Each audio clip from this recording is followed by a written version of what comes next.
Greetings, friends, and happy Wednesday. The word for today is fulfillment.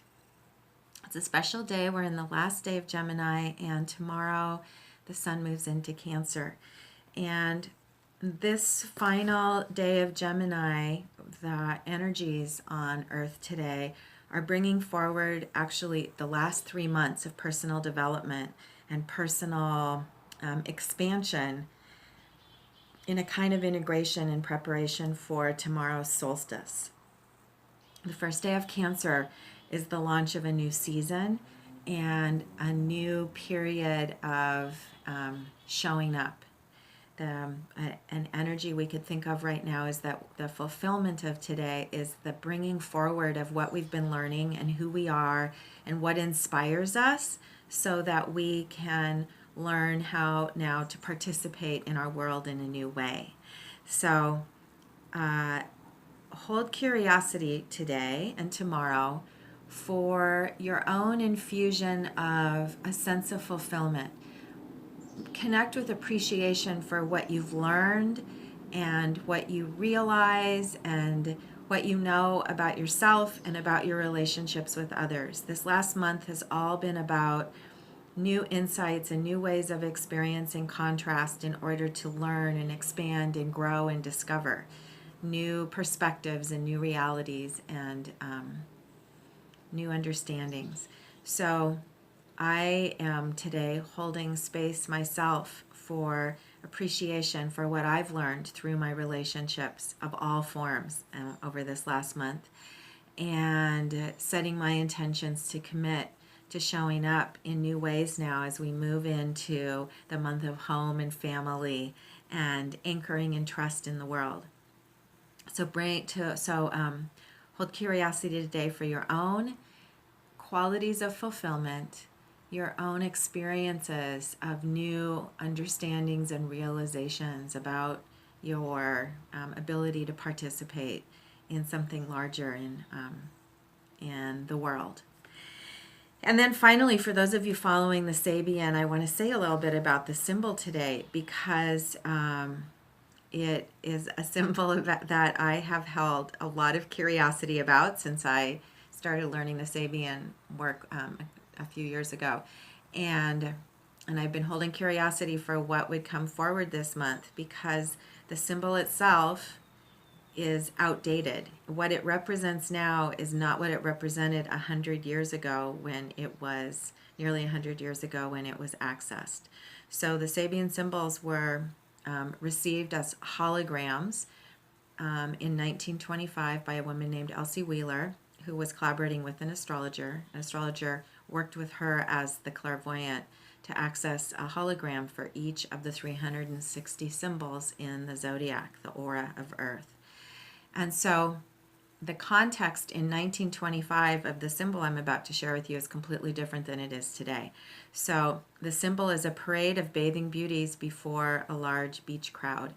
And what this referred to in 1925 was something radical. It was an appreciation of innovation and social evolution because this was a brand new quality of women being revealing themselves in public, I guess. And so there's all sorts of now, the connotation of women in a swimsuit competition is quite the opposite of what this hologram represented then. So on many levels, there are some interesting teachings here. First, whenever we receive psychic information, it's our intuition and imagination that connect with non-physical, and then we receive a symbol that is understandable to us in our own context of our time and place. So the energies of this particular frequency of 30 degrees Gemini to Elsie Wheeler in her time and place came through with that archetype.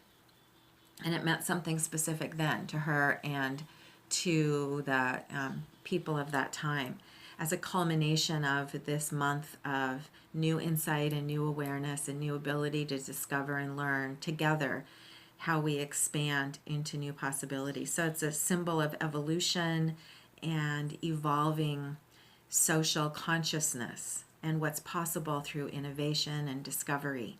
And so what's important then is to, when a symbol is no longer has relevance within the culture, if we've evolved beyond this symbol, or if the symbol holds different meanings, what we have to do is go back to the principle and not allow the obstruction of the historical context to be an obstacle, but rather something interesting. So I did some work today. I did some dowsing and some meditation. I invoked Dane Rudyard and the lineage of astrology here.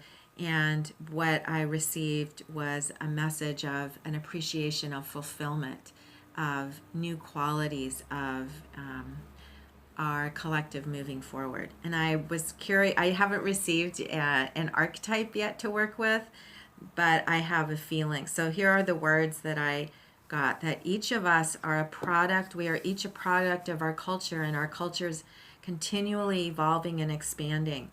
And so what Gemini inspires us to now, in the culmination of this season of discovery, is qualities of collective excellence, appreciation, and the desire to excel together. And so we can appreciate the excellence in others, the excellence in ourselves, and new qualities of cooperation and celebration. So it's a very progressive, this fulfillment is progressive. And that's what I really wanted to bring forward and make sure that you feel that quality of today, if indeed you are working with the symbols. And if you get a download for an archetype for 30 Gemini that is more appropriate to those qualities for our time and place, let me know, because I think it will be super interesting to see if we access something new around this quality of solar illumination today. So have a fantastic day. Happy Solstice Eve, and I'll see you again tomorrow.